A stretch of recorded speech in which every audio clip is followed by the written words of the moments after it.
I'm going to welcome everybody, so thank you so much for coming today. Coming to the discussion on the book Cradle to Kindergarten, A New Plan to Combat Inequality by Ajay Chaudry, Taryn Morrissey, Christina Wieland, and Hiro Yoshikawa. This presentation is sponsored by the Johns Hopkins 21st Century Cities Initiative, the Johns Hopkins Urban Health Institute, and the Maryland Family Network, and it couldn't be more timely or more important. There's now wide consensus from scientists, practitioners, and policymakers that investing in prevention during early childhood is more cost-effective than investing in remediation and treatment in later childhood. However, despite the significant investments that we've made in early childhood programs, a recent study by the Economic Policy Institute shows that the achievement gap between the wealthiest and the poorest children in this country has not budged since 1998. Of course, the income inequality has increased during that time, so it's perhaps we do have some successes here. So our panel is going to talk about this very complex problem, both locally and nationally, and the solutions that we believe we should be pursuing. My name is Debbie Gross, and I am a professor in the Johns Hopkins School of Nursing. I'm also a member of the steering committee for the Johns Hopkins 21st Century Cities Initiative, and I'm going to be moderating today's very distinguished panel. Our first speakers are going to be Ajay Chaudry and Taryn Morrissey, and they're going to provide an overview of their book. Dr. Chaudry is a visiting scholar at New York University. His previous positions include serving as the Deputy Assistant Secretary for Human Services Policy in the U.S. Department of Health and Human Services under the Obama administration, and a Senior Fellow and Director of the Center on Labor, Human Services, and Population at the Urban Institute. He has published extensively on policies that affect young children and families that are influenced by policy and by poverty and immigration. Dr. Morrissey is Associate Professor of Public Policy at the School of Public Affairs at American University. As you'll see from her bio, she has also done extensive work on behalf of young children, focused on policies addressing poverty and early learning. And those of you, if you haven't, there are biographies in back for more information. And she has served as Senior Advisor in Human Services Policy at the U.S. Department of Health and Human Services, and before that, she worked on healthcare reform legislation for Senators Ted Kennedy and Tom Harkin. Following their presentation, Margaret Williams will present her perspectives on the plan outlined in the book and how it relates to children in Maryland. Ms. Williams is the Executive Director of the Maryland Family Network. The Maryland Family Network, which coordinates the complex network of early childhood programs in the state of Maryland, has also been a strong advocate on behalf of families raising young children in poverty. Thank you. In 2016, Ms. Williams was appointed to serve on the Commission on Innovation and Excellence in Education, otherwise known as the Kirwan Commission. This is a 25-member commission charged with making recommendations to the Maryland legislature for ways to improve educational outcomes for Maryland children. Our final panel member is State Senator Bill Ferguson, and he's going to present his perspective on someone who started off as an educator and has now focused much of his legislative work on addressing issues affecting public education in Maryland. Senator Ferguson is in his second term as representative for the 46th Legislative District in Baltimore City. He will present his perspective on the recommendations for addressing economic gaps in children's educational outcomes, and hopefully the role played by the Kirwan Commission as well. So please welcome me in joining and welcome me and join me in welcoming this incredible event. I'm speechless. Fortunately, I get to sit down now.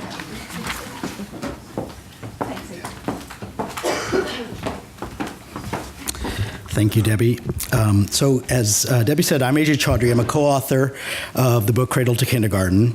I want to thank everyone for being here today and excited to share with you what we think is needed attention and strategic thinking to the problems facing families with young children. And I had a chance to meet a few of you outside earlier, and it's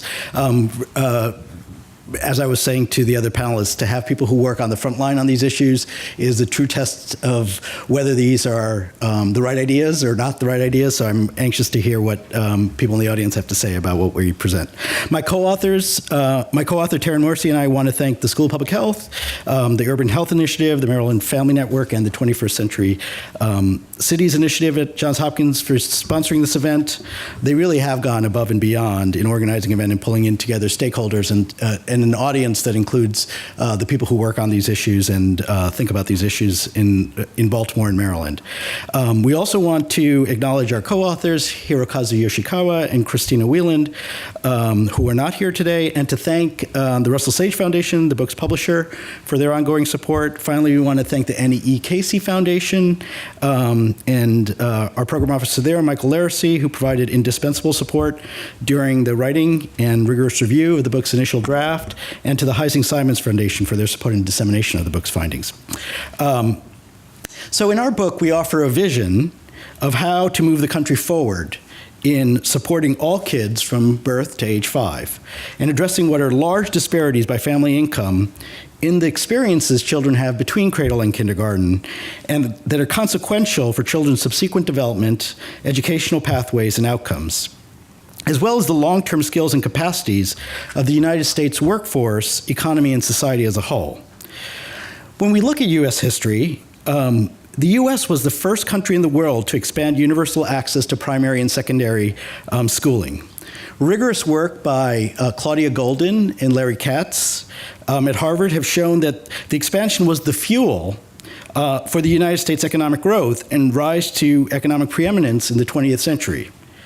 But as other nations have long since caught up in elementary, secondary, and even higher education, they moved ahead of us by decades now in providing early experiences in learning in the early years to build human capacity development. What we do is we offer a comprehensive review of what the research on what's known about the disparities in children's early childhood experiences, and thoroughly review the evidence on early childhood programs that can support helping to level the playing field so that circumstances of birth do not determine children's future. So we have 5 key takeaways that we try to get across in this presentation, and these will let you know them ahead of time, and they also sort of guide the framework of the presentation. So first, we provide research showing that most children in the U.S. are not entering school with the skills they need to succeed and make the most of their elementary and secondary schooling. That the income gaps in achievement and development are very large, they begin very early, and they've been growing over the last 40 years. That the income gaps in families' access to and quality of early learning opportunities are large and growing as well. And that the earliest years are the most promising period for brain and skill development, yes, is the time when the United States invests the least at in terms of any stage of the life cycle. And that greater investments in a cohesive vision that we offer for early childhood interventions can promote improved, more equitable development and level the playing field. So on our first point, that too many children in the U.S. are not entering schools ready to learn. Rigorous work by Daphne Bassick and Scott Latham from the University of Virginia have shown that only 49% of children enter school with are entering school proficient in reading, and only 48% are entering school proficient in math skills, as determined by their kindergarten teachers. The rating scale allows teachers to indicate whether students have low, moderate, or strong skills. Our teachers are telling us that too many children are not ready when they get to kindergarten in terms of their early literacy, cognitive skills, social and emotional development, and their approaches to learning. We here in this just really focus on the math and reading, not to sort of overwhelm you with data. The other thing that their review shows is that children in the lowest quintile, more than 2/3 are not prepared in either of those skill areas, and that there's large variations by race and ethnicity as well. They also go on to show us that in some ways, actually, there's some encouraging news. The school readiness overall has been going up by income and race, and has increased since 1998. But these gains show, so what this shows us is that these gains are not intractable. In fact, we know from a lot of data that around the year 2000, this is about the time when evidence emerging from developmental psychology, economics, neuroscience, we're all converging on the importance of the early years. And we know that parents have been spending a lot more resources on their young children's development across the income spectrum. So this is truly the period when we see that some of that starts to pay off. Again, it's not going from 58% to having low proficiency to 48% having low proficiency is not good enough, but it does show that these are not intractable problems. The second point that we make is that the overall educational achievement gap is large, and it has grown tremendously over the last 40 years. So this is work by Sean Reardon from Stanford, and what it shows you on the left, this sort of grayish-blue area, is the gap between the median child, or at the 50th percentile, and the 10th percentile. And the red is the gap between the 90th percentile, or the highest children at the highest earning level, and the 50th percentile. And these are in terms of the standard deviations. And the way to think about this is the gap has been growing across the entire income spectrum. This is not just a problem of low achievement among children in poverty. This is really a problem of growing gaps in achievement across the entire income spectrum. And in fact, most of the gap growth has been between the 90th percentile and the 50th percentile. Why do we think that might have occurred? Well, this corresponds with an era when higher income families were using nursery and preschool at an increasing rate. By the late 1980s, it was almost universal that all children in the top income quintile received some preschool education, but it was not true of children at lower income quintiles. And as you can see, this is dramatic. And the way to sort of think about it is a standard deviation in the first 5 years is the equivalent to 1 year of natural learning. So children are entering kindergarten at least 1 year behind in both math and reading skills. And that's what kindergarten teachers face when they start and trying to teach a class in which children's skills vary that much. Creates other issues. And then here you also see that this sort of maps out what the measure of the achievement gap is across ages 4 to 8th grade. And as you can see here, this achievement gap really is there when children are 4, it's there when children are 5, and it grows, but most of it is there at the very beginning.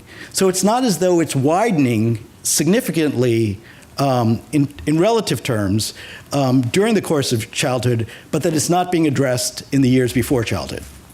Before kindergarten. So the third issue we raised is that the income gaps in families' access to and quality of early learning are large and growing, which is what I was referring to before. So our book talks about 4 areas of policy intervention, the first of which is paid leave.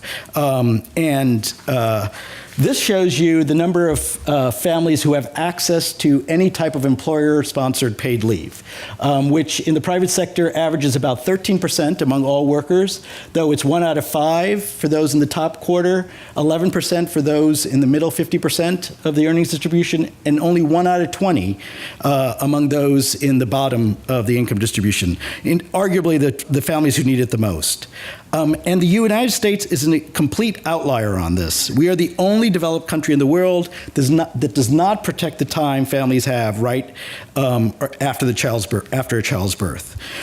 Why do we care about parental leave? Why do we put it into a book about narrowing the gaps in early learning? Well, the period in the earliest years, we know from developmental psychology, is the most important factor in a child's optimal development in the first year is sensitivity and responsive caregiving. That requires learning an individual's cues and preferences, many of which can be quite subtle and require time with a baby to understand and notice. It also is a time of enormous family change and stress. It's a time when you're trying to figure out and arrange for good quality childcare. It's a time for when you are trying to figure out and arrange for identifying your child's sleeping and eating patterns. It can shape much of the course of infancy. The second area that we talk about is affordable childcare. And here we lay out disparities by family income in the use of one form of childcare, which is center-based childcare. there's many forms of childcare, and this is not to say that other forms of childcare don't matter as well, but center-based childcare is the form of childcare that shows the least variability in quality for children across the ages of birth to 5. It's not necessarily what children must use, but it does show that the relative access to it can be limiting. So here what you see is that at every age, from 0 to 5, the yellow, the first set of bars in each group is families with incomes less than $50,000 or below 200% of the federal poverty level. The second is moderate income families with incomes between $50,000 and $100,000. And the third bar is upper middle class and higher income families with incomes over $100,000. That's sort of just roughly what the poverty measure is for families of 4. And what you can see is that at every age group, higher income families are accessing center-based care at a much higher rate than other children. In fact, at age 1, families with the means are putting their kids into center-based care 31% of the time. And it really takes until age 3 that you see that level of use by children in the lowest income group. So what children are experiencing in terms of the amount of exposure to early learning settings has become vastly different. Children a third of children can experience up to 2 or more years of focused early learning opportunity, while the other 2/3 of children at best receive a year. But it's not just the access to care. In our book, we really talk about the fact that both access and quality are lower and inequitable across the income spectrum. So what this shows you is for children who are in center-based care at age 4, the differences between the top income quintile and children at the 4 lower income quintiles. And what you can see here is on each of the dimensions, emotional support and instructional quality, children in the lowest income quintile have lowest, and it's sort of a step pattern as you get higher. The way to sort of look at this chart is the 0 bar is the level for the highest income families, and this is the amount below that for everyone else. And you might take some heart by saying, oh, well, instructional quality is not so bad. The instructional quality, the kind of quality that actually might be the most important for closing this school readiness gap, the problem there is that it's barely adequate for everybody. U.S. Early child care settings do a much better job of providing emotional support and scaffolding for children than it does for providing intentional, focused, play-based learning in its settings. And you can see that in this chart, which basically shows some of the most evaluated strongest evaluated programs in preschool education, including the Boston and Tulsa preschool, which we spend a lot of time talking about in the book. The Head Start program, and then an earlier study of 11 states in preschool. And as you can see, emotional 5 and above is considered very good, and 3 and below is considered inadequate. So as you can see, we're barely adequate on average across most of these programs, with the one exception that the Boston preschool program shows moderate strength on these. So the final point I want to make before I sort of pass it along to my co-author, Taryn, is that the U.S. Spends significantly more on the school years than it does on the preschool years. This shows you that even though the early years is a period of immense learning, that we spend approximately $5,000 per child in the U.S. for the first 3 years, about $8,000 from ages 3 to 5, and about $15,000 per child ages 6 to 17. And that actually masks some of the difference when it comes to early learning, because most of the expenditures in the early years are around health and nutrition, which obviously are extremely important. When you look just at expenditures that could be considered learning related, we spend $12,400 per year for children in the K-12 system, and $1,300 a year for children in before kindergarten.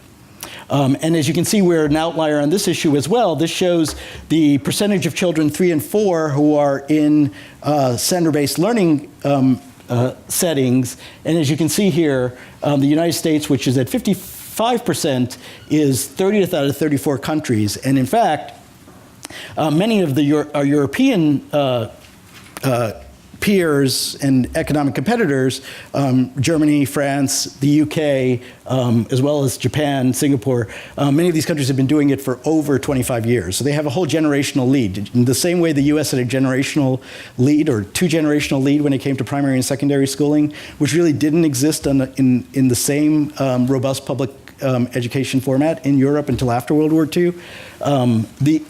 Our European colleagues have taken a huge lead on us in providing learning to their citizens. So with that, I'm going to pass it along to you, Taryn.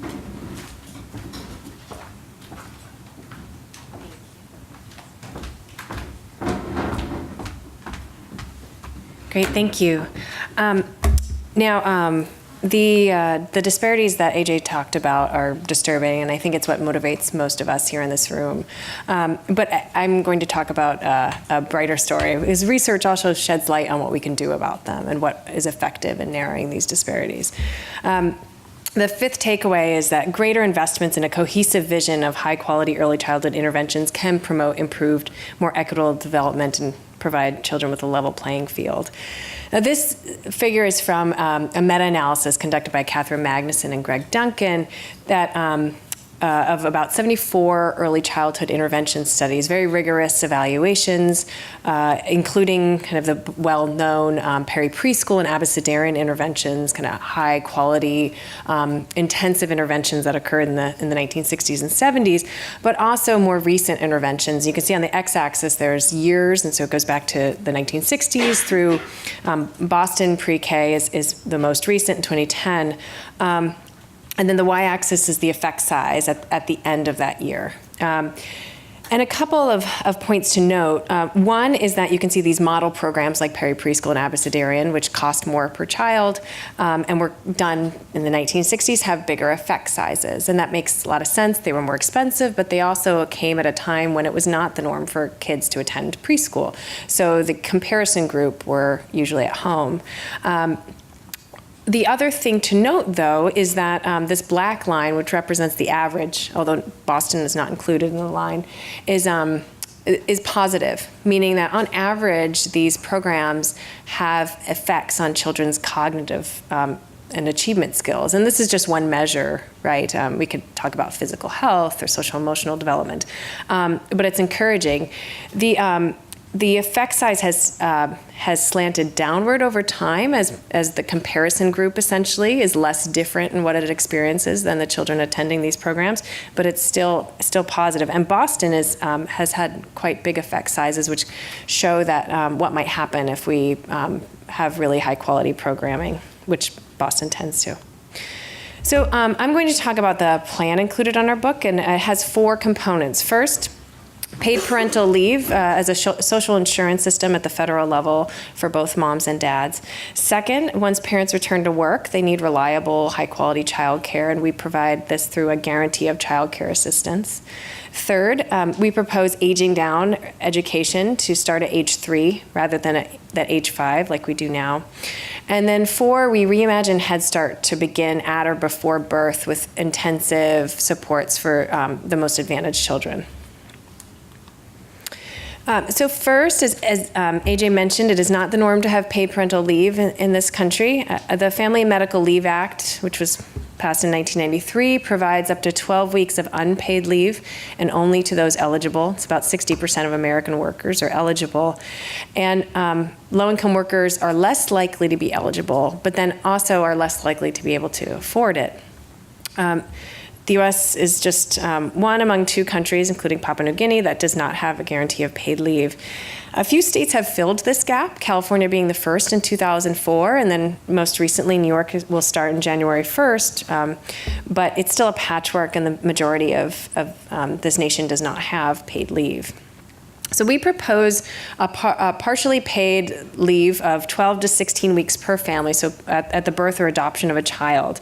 If one parent takes leave, it would be 12 weeks. If 2, 16 weeks. Families could decide how to split weeks. And parents would get a % of their wages during the weeks each is on leave, up to a maximum benefit. And we propose administering this through the Social Security system for 2 reasons. One, it makes use of an efficient existing infrastructure that's used to administering these types of benefits.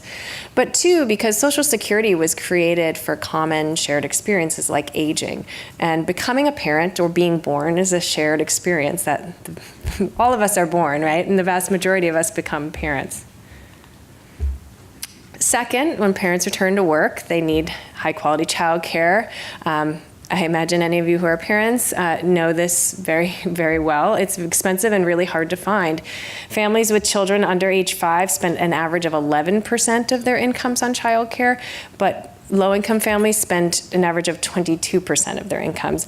And this is at a time when parents are at their lowest earning years of their lives, but also this represents out-of-pocket expenses. So this is not necessarily what you might spend for very high-quality care. We know that unfortunately many kids are in mediocre or low-quality settings. Only 15% of eligible families with children receive subsidies through the federal CCDF program. And these subsidy programs vary really widely by state in reimbursement rates and quality standards. We have a federal child care tax credit, and it doesn't benefit low-income families because it's not refundable, and even those who receive it, it's pretty minimal. So we have a 2-pronged proposal to address this. First, we provide propose providing assurance subsidies to support high-quality child care and education for low and moderate families. For young kids, up to about 250% of the federal poverty level, although high-income states like Maryland or New Jersey could go up higher. Family co-payments would be on a sliding scale to represent 3 to 10% of their income. And subsidies would be adequate to pay for quality. This is really important because right now the subsidy system pays about an average of $5,600 per child, and that doesn't cover the cost of high-quality care. And we suggest that only licensed care would be eligible for subsidies, but for those choosing to use care from relatives or family friends, we propose a refundable child care tax credit that would have an increased cap of $3,000 per child or $6,000 for families with more than 2 children, and it would be refundable. So benefits would go to low-income families. Now, third, preschool has gotten a lot more attention in the past 20 years, but we still have a piecemeal system. A few states and cities have universal programs for 4-year-olds. I live in the District of Columbia and benefit from their preschool program. Oklahoma, Georgia have universal preschool programs, but most states have sparse programs, and some have, like New Hampshire, have none. Very few have public programs for 3-year-olds. And even those who do have programs, they vary quite widely in location, in quality, in the workforce. So we propose really aging down K through 12 education to start at age 3. And this wouldn't mean 3-year-olds sitting in desks. This means developmentally appropriate curricula, consistent and transparent quality standards and measurement. But we do propose a full day and full year with wraparound care options to meet working families' needs. And settings could be in schools, but also in community health center or community child care centers. And there needs to be alignment with K through 12 education. And then finally, we recognize these first 3 aspects of our proposal would be good for the majority of kids, but there are many who are facing such severe disadvantage that it's not enough. Right now, we have Head Start and Early Head Start, which have targeted the most vulnerable among us, but there's simply not enough of it. Only 40% of poor 3- and 4-year-olds are enrolled in Head Start. Only 4% of poor kids under 3 are enrolled in Early Head Start. And Head Start traditionally serves kids at age 4 and some at age 3. But in the context of universal preschool, poor kids too would have access to preschool, and it would. We propose mixed income settings and traditional as in the traditional K through 12, or at least ideally. So we propose aging down Head Start to really provide what children today need to have a Head Start. back in the 60s when Head Start was created, going to school at age 4 or at age 3 was not the norm. Right now it is. It doesn't give poor kids a head start. So we propose starting at birth or before when brain development is the most rapid. And when children's trajectories can really be changed very effectively. We would target kids, particularly those in communities of concentrated poverty or facing severe disadvantage, and those facing adversity and stress, like those in the foster care system or at risk for abuse and neglect. And we envision Head Start as integrating center-based early learning with home visiting and other comprehensive supports like nutrition and dental screenings, things that Head Start does too. And that Head Start could serve as hubs to link with families with other kinds of resources like WIC and Medicaid. Head Start could also be this innovator. We could test different models that to develop research on how to best serve the most disadvantaged infants and toddlers. Now, we recognize that none of these proposals come free, right? It requires additional investment. And this table is detailed, but it details our estimated expenses for what these proposals would cost and how many kids they would serve, kids and families. I'm not going to go through it in detail, but we estimate that in 10 years, when the proposals would be fully implemented, that it would cost an additional $70 billion in new investments. So on top of the $30 billion that we currently spend on kids birth to 5 on early learning. To put this in perspective, though, that $70 billion is certainly not nothing. But right now we spend less than 1% of GDP on early childhood services. This adding $70 billion would still put us right at 1% of GDP. In comparison, we spend $620 billion on K through 12 education. And at the federal level, we're debating a tax cut that's about $1.5 trillion. So this is, drop in the bucket compared to that, and it's based in evidence for what will support our next generation. So in conclusion, our book provides a set of coordinated investments designed to promote early childhood development, particularly before the age of 5. We build on the evidence of what works to support children's development and recognize the need to invest jointly in both increased access and increased quality.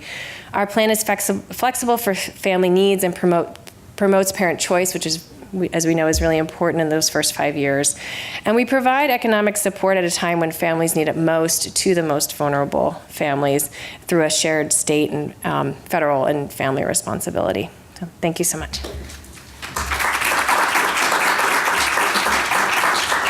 Should I move ahead?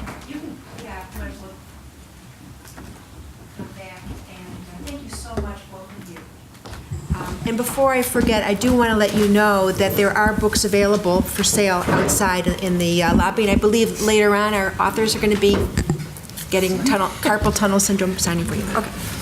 So, given that, Margaret, wonder if you might start sort of giving your response and your perspective from your position in Maryland with the Maryland Family Network and also the Kirwan Commission. Sure, I'd be delighted to. Good evening, everybody. I'm delighted to see a few colleagues in the field here, and they are experts too. So, you ought to come to the podium and correct stuff I say wrong. I'm the executive director of a statewide nonprofit called Maryland Family Network. We started in 1945. A bunch of women who'd been in the airplane industry for the war effort were about to lose their child care under the Lanham Act, and they didn't want to lose their child care because they were still having to work. And they formed together and advocated child care, and we've been doing that ever since. And we've, in the meantime, added a few other things. We now do 3 big things. We run a network of child care resource centers to improve the quality of child care offered around the state. We run a network of family support centers. They are 2-generation programs for parents with children under the age of 4. They use early Head Start money, child abuse and neglect prevention Title II money, state general funds, and other local money in both a center-based and home-based model, very much like what you call a community hub in your book. It's the Joan Lombardi all over again. I see her hand everywhere. At any rate, so we run a family support program in areas of concentrated poverty, Childcare Resource Center network, which I described, and finally, and perhaps most important of all, we do a lot of advocacy at the state and federal level for programs and policies that benefit very young children and their families. I really enjoyed reading this book because its programmatic recommendations are very similar to the playbook we use here in Maryland. These are the things that we've been advocating for in one form or another for many, many years. And it's really particularly helpful to people on the front line, as we are, to have the prophet from another land come and tell us this is what we should be doing. And it's also very helpful because we're the usual suspects. You know, when I show up in Annapolis, they just know what's coming. So, right? True. I'm for the little kids, right? I'm the infant toddler queen. So, and it's also really helpful. These researchers and writers, authors, economists, and other people working for this book costed stuff out and showed you what their assumptions are and laid it all out. So there's this gritty detail that shows not necessarily this is what will happen in Maryland, but that shows you can do it. Here's the math. This is how it works. This is something to consider. And that is extremely helpful coming from the outside. So, you know, we have many of the things that are talked about in this book, and we are working to further them, but it's a patchwork of supports for families and young children, and none of it is to scale. Let me just a few basic facts about Maryland, just so you know. We shrink this down from the national picture to the Maryland picture. We have about 72,000 babies born every year in Maryland, and right now, between the ages of 0 birth and 5, when children enter kindergarten, which in Maryland is mandatory. So we've got the 5s squared away. You talk in your book about kindergarten, but we can at least check that box. The birth to 5, we have about 365,000 children in Maryland. 80% of the mothers of those children are working, at least part-time. So we have a lot of children being cared for by somebody other than their mothers. 60% of those children are in regulated childcare. 28% of them are at home or in unregulated care. 9% are in public PreK, which is 4-year-olds. Those are the 4-year-olds. There are a few 3s scattered in, but that's a very small number. And 3% are in Head Start, early Head Start, or in the family support centers I just described that are real comprehensive programs. So you can see that the vast majority of children birth to 5 are in childcare in Maryland. So fortunately for us, I don't know, Stephen, 12 years ago, we instituted a work sampling system that measured children's readiness for kindergarten when they arrived. And we worked on that for about 10 years, and we got up to 83% children fully ready for kindergarten when they arrived. And then we recalibrated it to a better system, more comprehensive, thorough, and we hope teachers like it better and more, faithful to what's really happening for young children. We're now, that we recalibrated and redone it, we're now at 43% of our children come to kindergarten ready to learn. 43, fewer than half of our 5-year-olds. So that tells you how the field in early care and education is doing in Maryland. We're not doing so hot. We have a lot of work to do. Who are those children who are behind, who are not ready? What's the status of them? We know that they fall into 3 categories. They are children living in poverty. They are children whose families don't speak English at home. And they are children with special needs. We also know another fact about them, and that is that most of them, before they came to kindergarten, were at home or in unregulated care. So you see that it's not easy to reach all these families and to really improve the quality of care and education that they're getting without, the kinds of measures you've heard here that allow parents to have access to quality care. The average, but it's not cheap, and those numbers show that. In Maryland, the average cost for an infant in a child care center, average across the state, is $14,000 a year for an infant in child care. Now, it's a lot higher than that in Montgomery County, and it's about that. Baltimore City. Yeah, and it's higher than that in Baltimore City. So it's a huge cost. For a 4-year-old, it's about $9,100 right now a year, average, for a 4-year-old in a child care center. Meanwhile, just for comparison, tuition and fees at the University of Maryland, $8,475. So it costs more to put your child in child care than it does to send them to the University of Maryland. And as the authors have said, not all child care is great. If you're paying $18,000 a year in Baltimore City, though, your child care is probably great. Yeah, I'd say it is. I know where those centers are. I know who they are. So, but they are great, and that's what it takes to make a great. Because you're paying the salaries of teachers who are degreed and experienced. You have a decent facility. You have ongoing professional development for those teachers. It's like school. The teachers make all the difference, and the quality of the setting. So it's worth it, but it's expensive compared to what we're paying now. In Maryland, about 1 out of every 6 child who is eligible for our Childcare Subsidy program gets Childcare Subsidy. We have about 4,000 children on a waiting list. We've frozen the top 2 eligibility tiers because we can't afford to pay more. The top tier income for 3-person family is $30,000 a year. So we don't subsidize. These are the working poor. And they can't afford childcare. I mean, this is why so many kids are in unsafe or unregulated care and come to school not ready to learn because their parents can't afford childcare.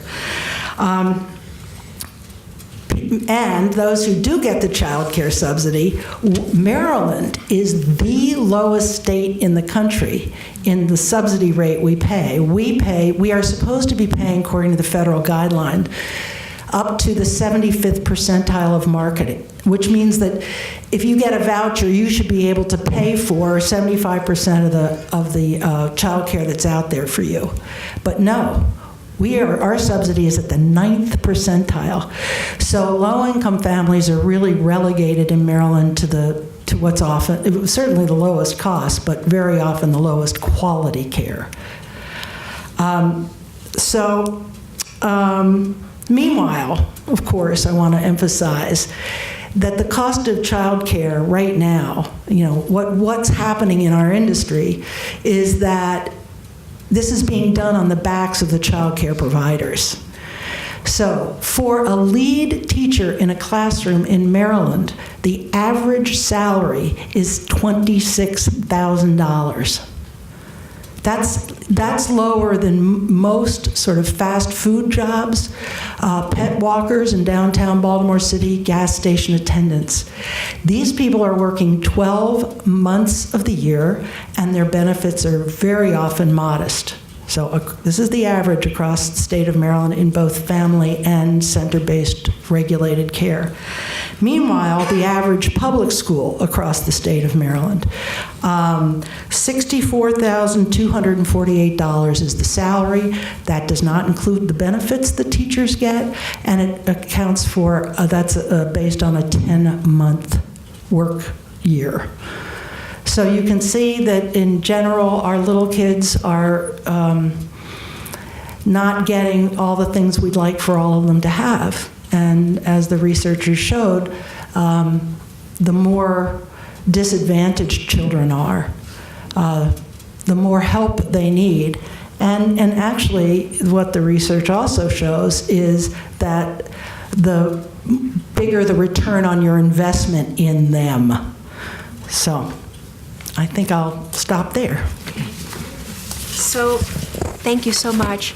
So, Senator, You get to talk about Kirwan, but I'll get back there. Well, we're going to get there. Okay. Yes, okay. So, Senator, would you like to also share your perspective? Sure, I'll steal Margaret's thunder on Kirwan. Good evening, everyone. My name is Bill Ferguson. Again, I represent the 46th Legislative District, and came to the city as a teacher and taught high schoolers, 9th, 10th, and 11th graders in West Baltimore. Left the classroom to work for central office for Dr. Alonzo, who was then superintendent, and ran for office in 2010 because I felt at the time we weren't focusing on the issues that matter most, and that's giving real educational opportunity to all students in the city of Baltimore. 7 years later, I sit here. I think we've made gains, but I sit here and still say we are not doing enough to provide opportunity to all students in the city of Baltimore. And I start and end the premise of this conversation not with that we don't. It's not that we don't know what to do, right? I think Ajay and Taryn have provided a very clear roadmap of evidence-based solutions that we can employ. That is not the problem. The problem is political will. It is a choice. And it's a choice by elected officials, by constituents who elect those elected officials, and by our society at large as to what is most important for the future of our country, our state, and our city. I don't mean to simplify it to sort of the basest level, but that's what it is. That is, every year we pass a $42.5 billion budget in the state of Maryland.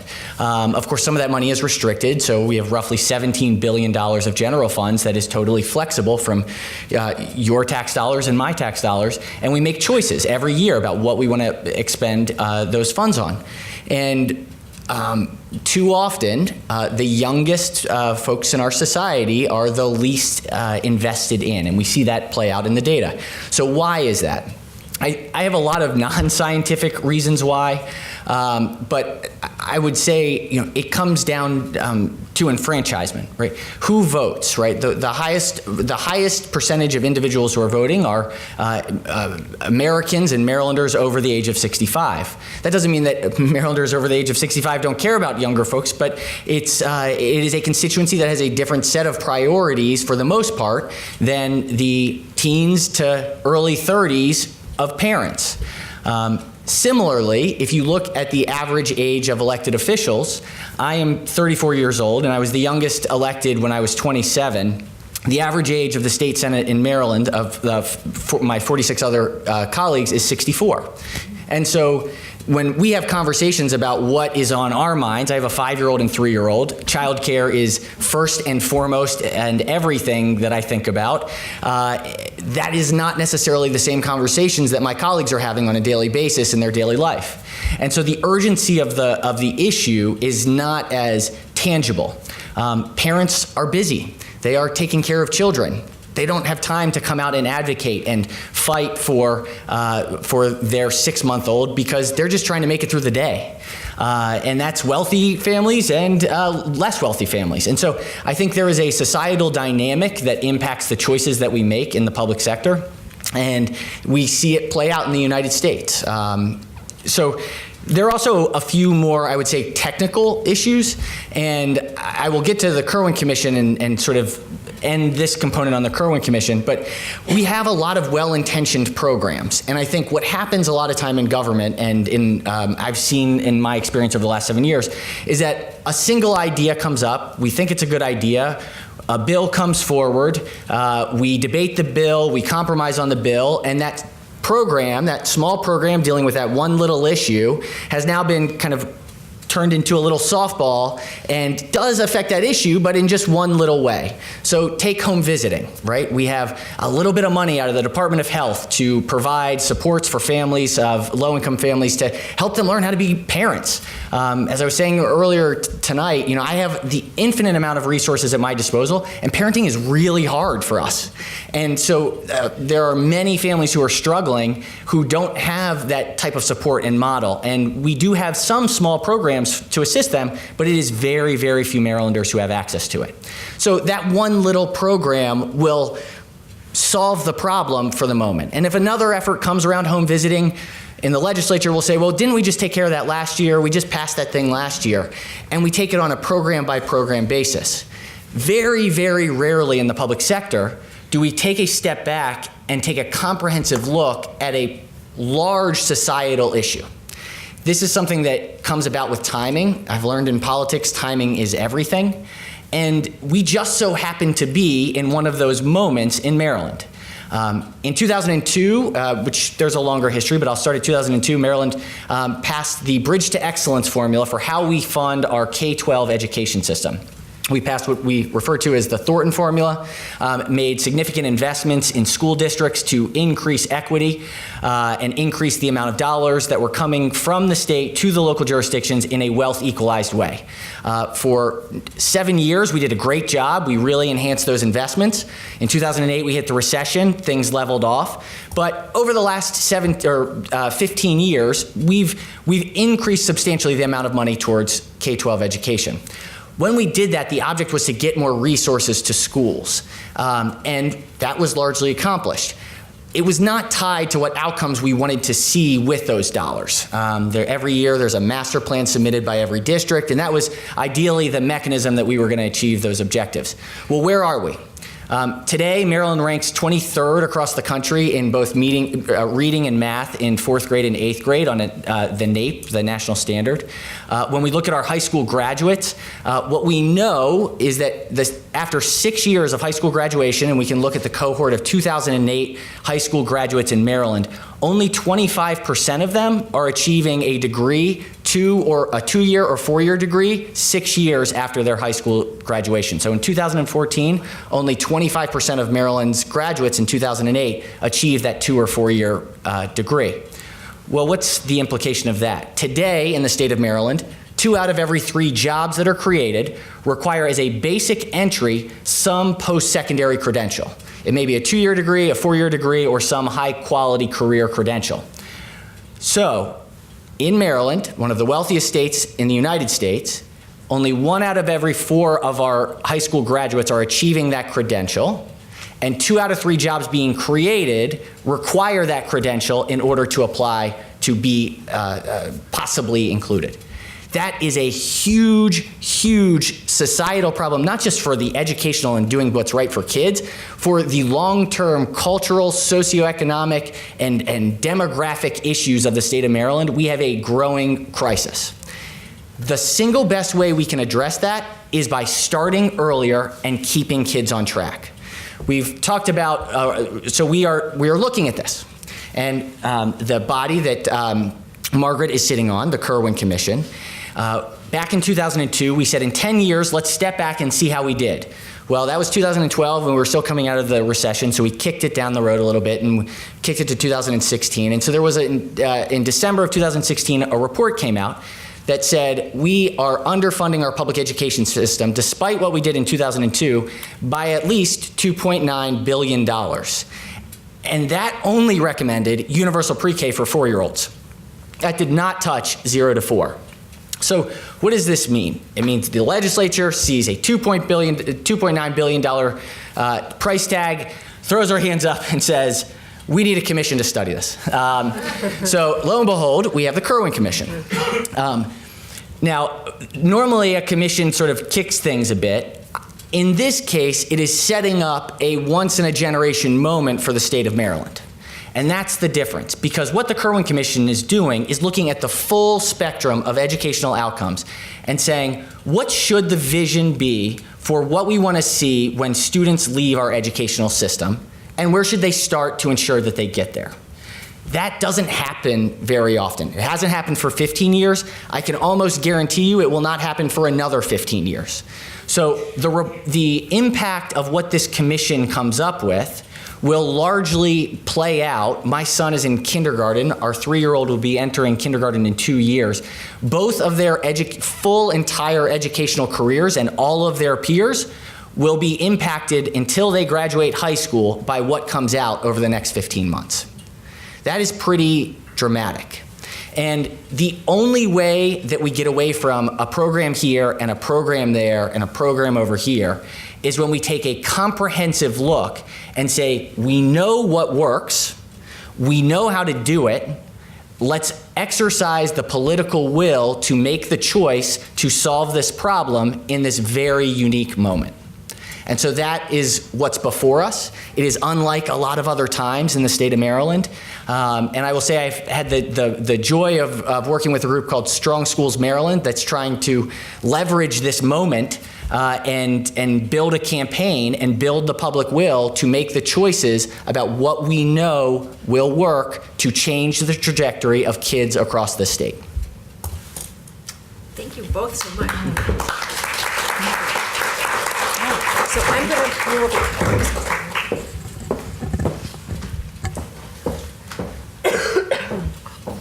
going to open it up with a couple of questions, and then we're going to open it up to the audience. There's actually 2 questions I have to ask. First of all, my understanding, we talked to Ajay earlier, that when you all started writing this book, it was a different time, and we thought we were going to have a different administration, perhaps. But your plans are very much focused on the federal level. And so I do want to start off as sort of the question of what are the odds? What are your thoughts on that? And do you see possibilities where this could actually occur at a federal level?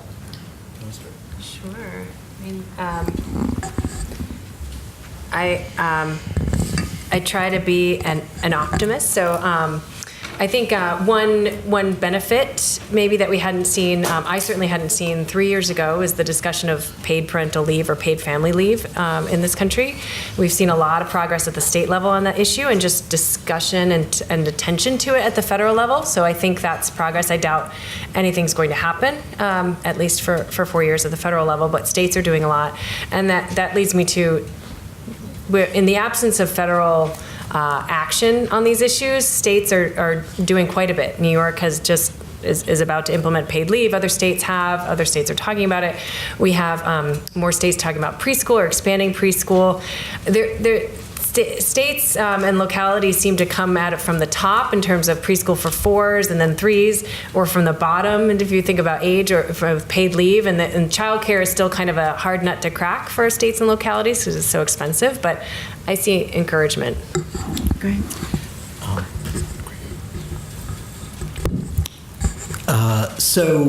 You are very right.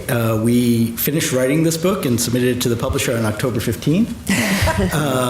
And come what was November 8th, a year ago yesterday, woke up, or went to bed to something we never expected. We wrote the book. We had actually had some conversations with members of what would have been President Hillary Clinton's administration. And so, we were very downcast about lots of things, the book being, one of many worries we had after that. But it's actually, since the book has come out, it's been very heartening to see the level of enthusiasm and action and interest that exists at the state and local level. And very quickly, we talked about what we need here is the equivalent of what Massachusetts was for the Affordable Care Act. Yeah.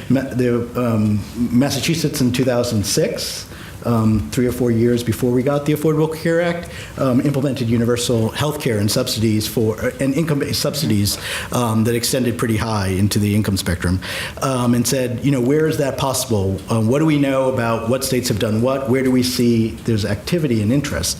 And we've just heard about this is a moment for Maryland. We're hearing that in a lot of places that we're talking to, and we think that it may not be anybody does complete cradle to kindergarten, because that is very expensive. The other thing I will say, so we've talked to, there's a lot of interest, and there's some expectation that maybe in the context of statewide 2018 elections, particularly in places where they might be very contested, that this is an area that polls very well, that people, that there's a huge demand for. I mean, it always polls with, actually, where it's been a referendum issue in the last 5 or 6 years, it's won by sort of 2/3 to 1/3 margins. So lots of places are talking about doing referendum around this. Actually, the city of San Francisco is talking about doing universal child care as a referendum issue in June of 2018, so in their as part of their primary election. And you can imagine if it happens, it would happen in a constituency like that. But that's kind of where you often have to start. I will say also that the federal government, Senator Patty Murray, was one of the help in the finance committees of the Senate were one of the first people who asked us to brief them around the book. And we were like, really?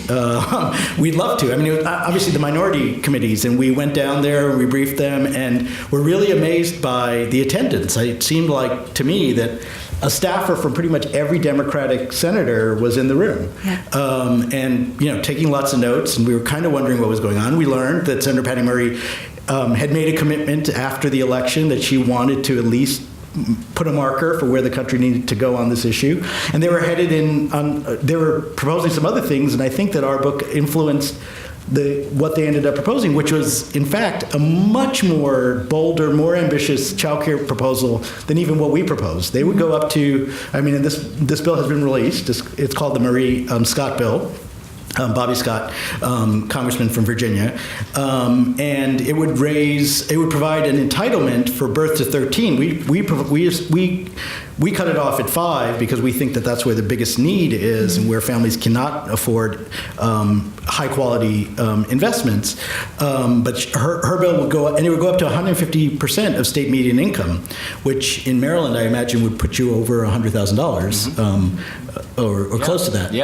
Yeah. So which is actually what's needed, because we make really clear in our book, this is not an issue. When we talk about inequality, we're not talking about inequality between the most advantaged and the least advantaged. It's really inequality that sort of covers basically 2/3 to 3/4 of the income spectrum. The middle class families also cannot afford high quality childcare, and they make huge compromises in what they can do for their children because they're both working and trying to buy what they can with the resources that they have, which isn't optimal for what their children need or what we need down the road in terms of, we can't have only 25% of a state's graduates achieving a 2 or 4 year degree within 6 years of high school graduation. That's not the economy we live in. Right. I mean, there's no recipe for the 21st century. Right. And can I add one more thing? I mean, I think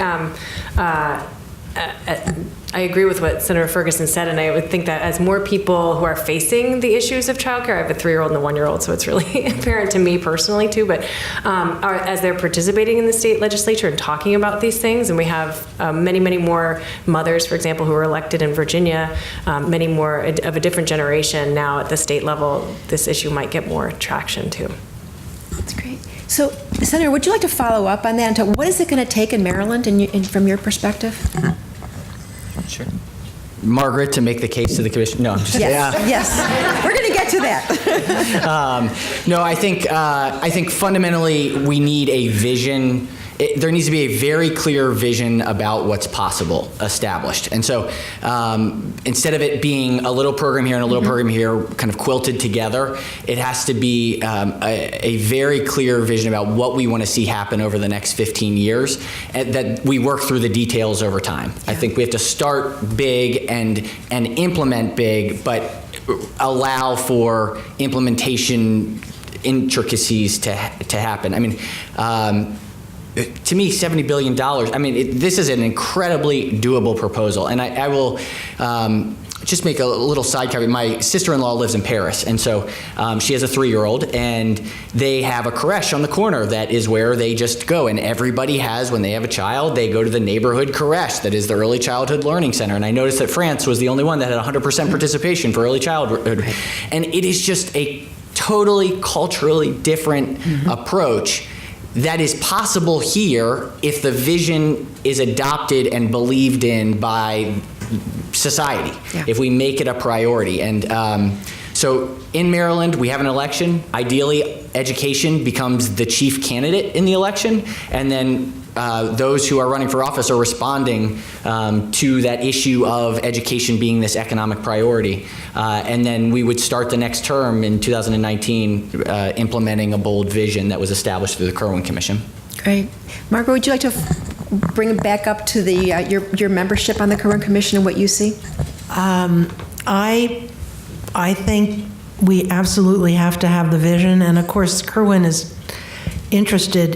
They started off being interested in pre-K through 12th grade. That's what they saw as their focus, and I think we have managed to get them to be concerned about the 3-year-olds and the babies and parenting and home visiting, but we can't do, I mean, that's not our purview, that's not education. So we're a little stuck in those early years when we think of, oh, that's the health department's gonna handle that, you know, I mean, we have some work to do there, but we will definitely address 3- and 4-year-olds with our money, I hope, with the money from the equalization or the funding formula for education in Maryland, which is very, very tricky because we have wealthy jurisdictions and we have poor jurisdictions. And the kids who need the money, a lot of them are in the poor jurisdictions. So that means taking money from one place and moving it to another place, and that's very, very hard to do. And that balancing act, we haven't even begun to talk about on the commission yet. We're still deciding what is the what of education in Maryland. So at any rate, I think we'll get to something for 3s and 4s, and we'll get at least a strong statement about infants and toddlers. I mean, I'll try my best because they're my people. But I have been around long enough to know that we've made a lot of progress, even though it's been very slow, and it's really unsatisfactory because to probably most of us here, we know it's the smart thing to do, it's the right thing to do, and we can do it. So why aren't we doing it? And it pays huge dividends. Jim Heckman, Nobel laureate in economics, says $13 return for every dollar invested. What are we waiting for? The best ROI in human services. But, it's complicated. And Senator Ferguson described, his colleagues in the Senate. I mean, they're not all worried about little ones. So I think we have to have the big vision, and we have to keep pushing it. We have to be ready at every opportunity to move what we can move. We actually may be able to move universal pre-K before the whole rest of the commission. That may not be the smartest thing. I mean, that's a whole nother calculation that, strategists need to mull over before we go forward. But when time is right, you got to move what there is. I know there's a lot of stuff. There's child abuse and neglect prevention. There's home visiting. There's, I could go on. The list is, of course, parental leave. The dependent care tax deduction is another big, I mean, there are all kinds of things bubbling in Annapolis, and which one is ready to go? You just got it. They are all small pieces to the puzzle, but, you just have to push all of them at the time. I mean, politics is the art of the possible. And when it's possible, you just got to get in there and do it. But again, keep the big vision, like where are we headed? And are we making progress? How are we measuring? It's why I love the kindergarten readiness assessment, because that's data, and that tells the truth. Are you making progress or not? So the whole time I read the book, I kept thinking about what are the implications for the workforce, for the early child, because that is a huge thing. However, I also want to leave opportunity for people from the audience. So I'm going to hold my question, because maybe you guys have the same question in your head. We have a microphone over here and another one over here. And I would ask, so that everybody can hear your question, and we're also recording this. When you ask your question, or right before you ask your question, could you state your name and the organization you're from? Hi, I'm Daryl Harris. I'm a third-year PhD student here at Hopkins. My question is about the early Head Start that happens before birth. I'm interested in what exactly does that entail, and what happens. What are the mechanisms at play to make it so that the child has a better outcome because of whatever it is that's going to take place?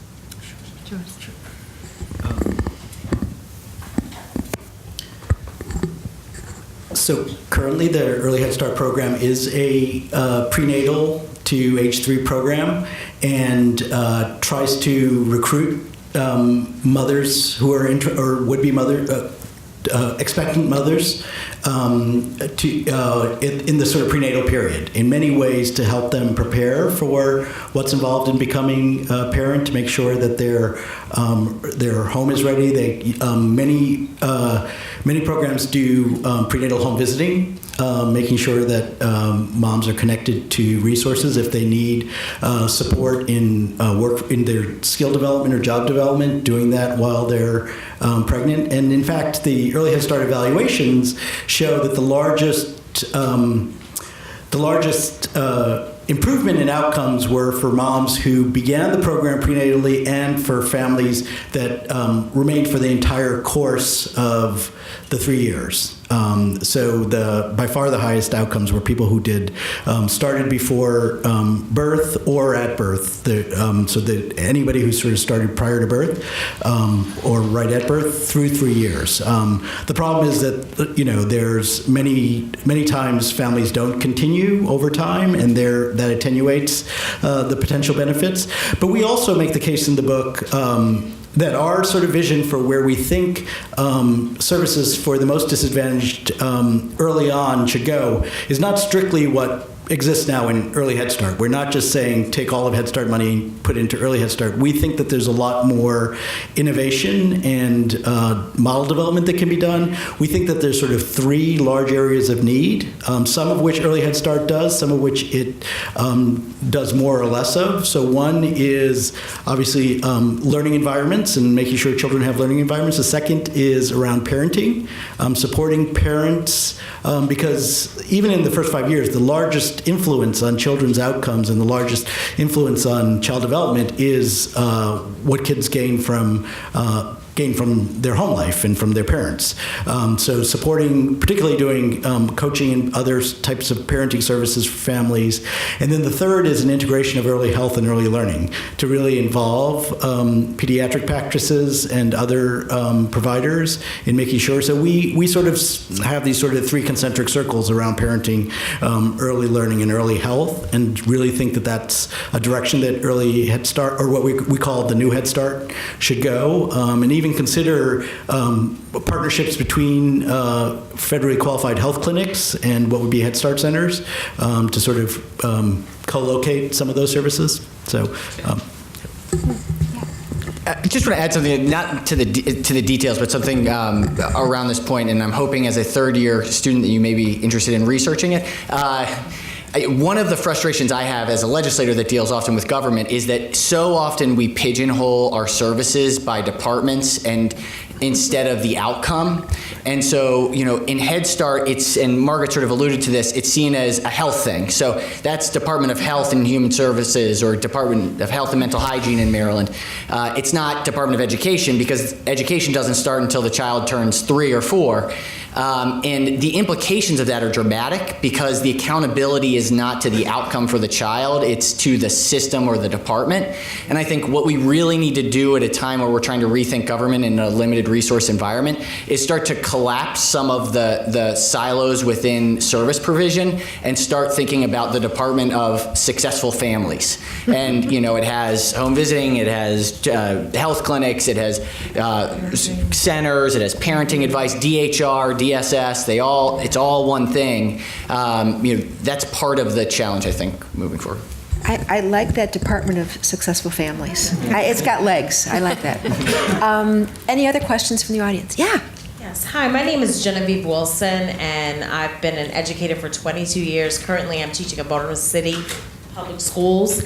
And my concern is one of my teaching certificates is for special education from infancy to adult, but I have very little knowledge of infant care and development. But I'm working with 5th graders right now, so don't get nervous. That's why I'm here this evening, because I want to learn more about infancy. But my main question is, all of you have so much knowledge and experience and a passion for this particular subject. Are any of you stepping into the arena to modify teacher preparation so that even though we might be secondary or elementary or even early childhood learners, we're receiving even more education and preparation to better prepare our young learners in the classroom? Great question. Yes, thank you for saying that. You are exactly right. People need to be trained to deal with young children. You can't take a 6th grade teacher and put him or her in a classroom with 4-year-olds who are arriving at school for the first time. And, you know, they're different, very different. In fact, you know, that cohort of children, I'd say birth to 4, birth to 5, you could even say birth to 3, they are so much more different than any other group, age group, that can be certified to teach. I mean, they're radically different. A 3rd grader and 3-year-old, so different, so different. And we do need different teacher preparation programs. And this has been discussed at length at the Kirwan Commission, and the universities, the higher education system represented at the table, and the University of Maryland, prominent among them, are very sensitive to this. College Park has developed a wonderful teacher certification program for the youngest ages, and I think this is one of the building blocks, we're calling them, of a new system, is a very different preparation and ongoing professional development for teachers of very young children. And I think the same way too, all teachers need to be able to deal with children with special needs, children with social emotional problems, at least to identify them and have a place to get help for them or for themselves in dealing with children. So I specialize in social and emotional, but social and emotional needs for a 5th grader is totally different for a 3-year-old. Right. The only thing I'll add, and this is only just touching upon the larger. There's a whole host of workforce issues, which I think is what Debbie was alluding to. But we need a lot of effort to professionalize this area of work, all the way from birth to 5. I think people don't realize that it takes particular skills and training, and right now we're not at the point where we have that. And so this is, which is why we sort of lay it out as kind of a 10-year plan. And we've, and in publishing it, and since publishing it, there's probably what do we need as far as professional education, as far as increasing wages to the level that it sort of supports a professional workforce. That could be like a compendium to the book. What's the workforce for a true Cradle to Kindergarten initiative? That's great. So start writing. Here's my pen. Okay. Yes, sir. Good evening, everyone. So just full disclosure, I'm actually with Strong Schools Maryland, which is the group that Senator Ferguson mentioned, so thank you for the shout out on that. I'd love to talk to anyone afterwards about what we're doing. But my question is for the professors. Professors, correct, both of you? Yeah. Fantastic. So of the $70 billion that you had up there, that's what we need to move the needle. Let's say we only do, 1 or 2 or 3 of those. What does that look like for our society? Is that then just, moving the needle a little bit and then we fall back? Or Is something better than nothing? What is all 70 billion for the needle to move, and then everything else just kind of comes behind it, or can we piecemeal it? Okay. Great question. I think we costed it out, assuming that there's the $30 billion we currently spend, we need to get to $100 billion. We used assumptions about how many families would be served, how many kids would participate, right? We don't assume that 100% of kids would go to preschool at age 3 or age 4 or anything. So, and in some ways we use relatively conservative assumptions about take-up rates. And it's an estimate, right? It's there for useful purposes, hopefully. But we definitely argue you cannot sacrifice quality for access. Just expanding access to preschool, that's not very good, is not going to get you anywhere. You can really invest in quality and serve very few kids, but if kids are with peers that are not ready to learn, they're entering school in kindergarten with kindergarten teachers that are struggling to teach kids of all abilities. So I don't really have a satisfactory answer for you, but I don't like to say necessarily, well, you should do this, right? Because this is most important. We viewed it as a comprehensive plan that should be invested in comprehensively. What I'll add to that is we say this is what you really need to make a significant difference. First of all, we're talking about combating inequality. This would not eliminate inequality. I mean, so much is involved in sort of the differences in capacities that children have at kindergarten. But what you saw when Taryn presented that slide about what 1 year of preschool education provides, that gave you a sense of you could probably, with 1 year of preschool education, have an effect size of what looked like about 0.25 to 0.3. If you had something that was super high quality, where you invested in teachers that got paid the same as kindergarten teachers, that had the same training like they do in Boston, maybe you could get to 0.5. But remember, you saw in the slide I presented that the gap is 1.25, right? And some of that 0.5 is going to dissipate over time, just because it's going to be at its most at the time when you have first gotten that sort of inoculation or boost.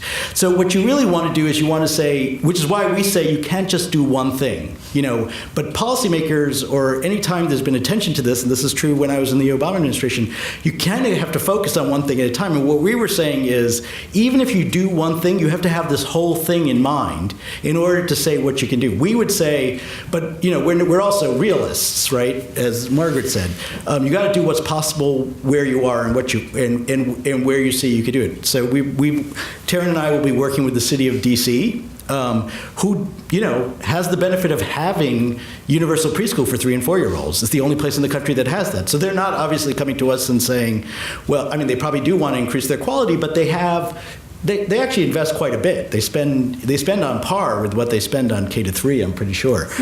So they've had that, and they're about to try to put into place paid leave. So for them, what they really want us to do is saying, we still have these communities in the southeast part of our city that are so far disadvantaged. What those kids need is just so much more than what the other 3/4 of the geographic 3/4, and most of the kids are actually in those communities, but the geographic 3/4 of the city needs. What can we do for them? And then we say, well, that's why we have our Head Start chapter, because there are going to be some children who are disadvantaged. So we've actually, as we've gone to places, both saw where do they see that there's political will and budgetary support. So in our conversations with California, it's much more around childcare and preschool. That's where they're ready to go. They have paid leave now. They can do more. They need to do more with their paid leave program, but they have a starting point there. So I think you can do this, but you have to keep in mind how this fits and where is it that you're still going to be maintaining some gaps. And I'll add to Senator Ferguson's earlier point, not necessarily checking the box and say we did that, right? So being incremental, but keeping that bigger picture in mind, because I think many paid leave advocates thought, FMLA is a great start, and it's now almost 25 years later, and we have yet to do anything else. And so that was, people thought of that as checking the box, and then we're done with that issue. So I think we have to be wary of that too. We have one more? We have time for another one? Okay. Where you had. There's actually another person here. We have a Why don't couple. Take both Okay. questions and then. Okay, we'll take both decide if questions. Do anybody you want to can start first, and then we will Get you. Okay. Hopefully mine's easy to answer. So my name is Anna Alicani, and I work at the Center for American Indian Health, so with Native American communities, primarily in the Southwest. My background's in social work. So thank you so much for being here tonight. So my question is about why you suggested subsidies to parents versus creating a regulatory system within the states. I worry, seeing as a social worker, I worry creating a subsidy creates more work and hassle for the parent when they're already so burnt out trying just to make it, whether that's trying to get to the office to sign up for the subsidy. So I'm just curious about why that was the suggestion. Okay. Do you want, Mac, do you want to give her? Well, I would take both questions and see if we can answer it. Hi, my name is Letitia Walker. I'm a community health worker here at Johns Hopkins Hospital. This is awesome to me because part of my job is to help our patients with their social barriers so that they can make it to their doctor's appointments and they don't have to focus so much on the obstacles. But my question, I'm very intrigued in the 0 to 3-year-old, the early childhood. As a parent, I'm a mother of 2. They're 13 and 16, so I'm way past that stage. Yay. But I remember those days sitting in the pediatrician's office or in my especially in the pediatrician's office where they give you little pamphlets on the developmental stage of the child, what you should expect at this age. And it was up to the parent themselves to read that. I was one that was all gung-ho about parenting. But my question is there any type of reinforcement for the parent who may not necessarily be on top of that to help them? I understand home visits and the safety of the home, but what about helping the parent to recognize this is when your child is supposed to recognize shapes and color, and how do you, is that a part of the early childhood where they help to reinforce that in the parents? Okay, so I'm going to just quickly try to respond to your question. So we made some decisions, right? So in fact, for 3 and 4-year-olds, we say the needs are more consistent in terms of what children need and what families are likely to want for their kids. We see that, from the data, that there's more of a convergence on what families do and if they had the resources they would want to do or they had access.